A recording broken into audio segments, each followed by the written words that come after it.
भारत आदिवासी party ने Tata steel के खिलाफ बगावत का बिगुल फूंक दिया है। भारत आदिवासी पार्टी का कहना है कि टाटा स्टील को राज्य सरकार जमीन की लीज का नवीनीकरण और विस्तारीकरण नहीं करे। यह लीज इसी साल 31 दिसंबर साल 2024 को खत्म हो रहा है। आप देख रहे हैं हमारा YouTube news channel fifth pillar. इस खबर में हम आपको बताएंगे कि भारत आदिवासी पार्टी टाटा स्टील से क्यों नाराज है। इसके पहले आप हमारे YouTube news channel fifth pillar को लाइक और सब्सक्राइब कर लें। राज्य सरकार ने टाटा स्टील को जो जमीन दी थी उसकी लीज साल 1995 में खत्म हो गई थी। इसके बाद साल 2005 में टाटा स्टील को 30 साल के लिए जमीन की लीज दी गई। यह लीज 1995 से लागू हुई।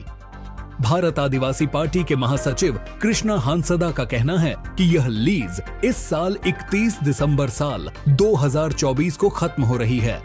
अब टाटा स्टील इस लीज का विस्तार और नवीनीकरण कराना चाहेगी। उनका कहना है कि सरकार इस बार टाटा स्टील को लीज का नवीनीकरण नहीं करे, लीज का विस्तारीकरण नहीं किया जाए। कृष्णा हांसदा का कहना है कि टाटा स्टील प्लांट आदिवासी जमीन पर बना था। सरकार ने आदिवासियों की जमीन टाटा स्टील को लीज पर दी थी, मगर आदिवासियों को इससे कोई लाभ नहीं मिला है। उनका कहना है कि जमशेदपुर में बिष्टुपुर, साकची, कदमा, सिद्धगोड़ा, बारीडीह आदि इलाके में बाजार में दुकान मिलनी चाहिए थी, मगर टाटा स्टील ने आदिवासियों के लिए कुछ नहीं किया है। आज हम लोग भारत आदिवासी पार्टी पूर्वी सिंहभूम जिला कमेटी के नेतृत्व में जिला अध्यक्ष मदन मोहन सोरेन और ग्राम सभा और आदिवासी महासभा के संयुक्त तत्वाधान में हम लोग टाटा कंपनी का लीज जो 31 दिसंबर 2024 को समाप्त हो रहा है, इसका नवीनीकरण एवं नवीनीकरण में इसका विस्तारीकरण ना दिया जाए, इसके विरोध में हम लोग यहाँ आए हैं कि टाटा कंपनी 115 साल होने के बाद यहाँ जो 5वें अनुसूचित क्षेत्र होने के बावजूद भी कानून और संविधान का उल्लंघन करते हुए बाहरी लोगों को, गैर आदिवासियों को, पूंजीपतियों को, आदिवासियों की ज़मीन को रेवड़ी की तरह यहाँ बांट रहे हैं, बसा रहे हैं, यहाँ का डेमोग्राफी को बदल रहे हैं, यहाँ का संस्कृति और यहाँ पर मेरे पहचान और इतिहास को ख़त्म करने का काम कर रहा है। इसलिए हम लोग इसका पुरजोर विरोध करते हैं। पहले 2007 में छल के तहत अब्दुल कलाम को यहाँ पर डिशेड्यूल कराया गया और डिशेड्यूल करके पुनः इसको ये नवीनीकरण किए 30 साल के लिए, और 30 साल करने के बाद आज 31 दिसंबर को समाप्त हो रहा है। तो इस बार हम लोग नहीं छोड़ेंगे, ग्राम सभा से इसका पुरजोर विरोध होगा। जरूरत पड़े न्यायालय की दरवाज़ा खटखटाएंगे और यहाँ यदि कोई विस्तारीकरण देने का काम किया तो कोर्ट ऑफ कंटेम्प्ट के तहत हम लोग प्रशासन को भी घसीटेंगे। सरकार टैक्स कितना लेगा नहीं लेगा सरकार का मामला है, लेकिन ज़मीन मेरा है, मेरा पुरखों का है। जज पर एग्रीमेंट के मुताबिक अकरारनामा जो हुआ है, यहाँ के आदिवासियों को आज तक 115 सालों में विकास के नाम पर क्या दिया, यहाँ सबके सामने है। आज मेरा पॉपुलेशन यहाँ मेरा 70% हुआ करता था, वो कहाँ चले गए?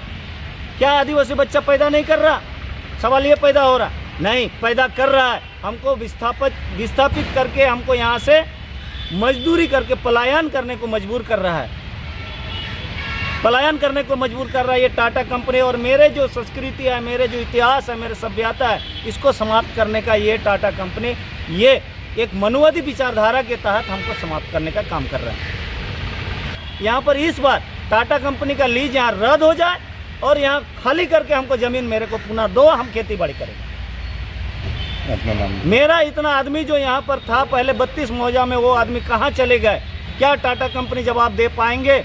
आज टाटा कंपनी यहाँ नोटिफाइड एरिया के माध्यम से ज़मीन बेचने का काम कर रहे हैं। लोहा बनाने के लिए उसको हम लोग ज़मीन दिए थे, मेरा पुरखा लोग लोहा बनाने के साथ साथ ज़मीन का भी कारोबार कर रहा है।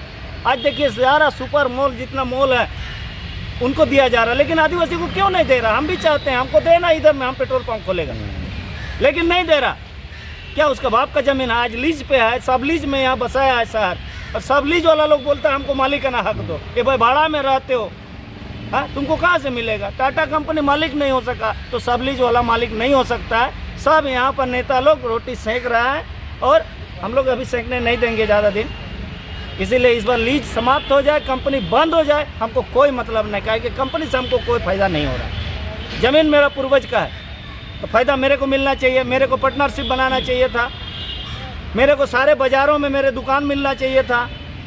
सारे बाज़ार में सक्ची, बिष्टुपुर, कदमा, सोनारी, राबारेडी, सिद्धगोड़ा, जहाँ जहाँ भी है, जितना टाउन है, सब जगह मेरे को मार्केट में दुकान मिलना चाहिए था, मॉल देना चाहिए, बना के देना चाहिए था। आज तक हमको कमाई का 20% भी हमको नहीं दिया, तो हम किस खुशी में हम इसका रिन्यूअल होने दें?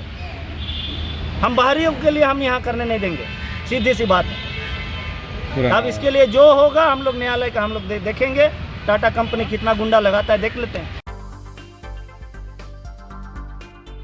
भारत आदिवासी पार्टी का कहना है कि टाटा स्टील की वजह से जमशेदपुर की डेमोग्राफी बदल गई है। पहले यहाँ 70% आदिवासी थे, अब आदिवासियों की संख्या नाम मात्र की रह गई है। उनका कहना है कि पिछली बार टाटा स्टील लीज नवीनीकरण कराने में सफल हो गई थी, मगर इस बार वह ऐसा नहीं करने देगी। पार्टी के महासचिव कृष्णा हांसदा का कहना है कि कंपनी यहाँ 115 साल से है। यह इलाका 5वीं अनुसूची में है। इसके बाद भी कंपनी संविधान और कानून का उल्लंघन कर रही है। बाहरी गैर आदिवासी पूंजीपतियों को यहाँ लाकर बसाने का काम कर रही है।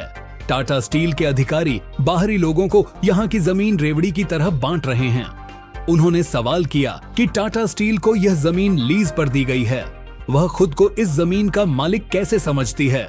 सभी जानते हैं कि टाटा कंपनी का जो है यहाँ एक काली माटी जो है, जहाँ टाटा कंपनी का एक जन्मस्थल है, और टाटा कंपनी ने उन्होंने विस्तार करते करते आज पूरे दुनिया में छाए हुए हैं, और माने उनका सैकड़ों कंपनी चलता है। लेकिन जहाँ उनका जन्मस्थल है, जन्मस्थल यहाँ पर जो 32 मौजा को विस्थापित करके और विस्थापित माने इस तरीक़ा से किया है उन्होंने, उस समय चूँकि आप लोग जानते थे कि कोई उस तरह का कोई ठोस नीति नहीं था। सभी जानते हैं कि यहाँ पर बाहर से गुंडा लाके उन्होंने यहाँ गांव को जबरन डिस्टर्ब करके खाली कराया, उनको मार पीट करके उनको जो है यहाँ से खाली कराया गया, और ऐसे करके 32 गांव उन्होंने कब्जा किया और यहाँ कारखाना लगाया और अपना क्षेत्र जो है उन्होंने कब्जा किया। कब्जा करने के बाद जो है यहाँ पर आज यदि वो ज़मीन को हम लोग देखेंगे तो वो अपने अंदर में वो सुरक्षित भी नहीं रख पाया।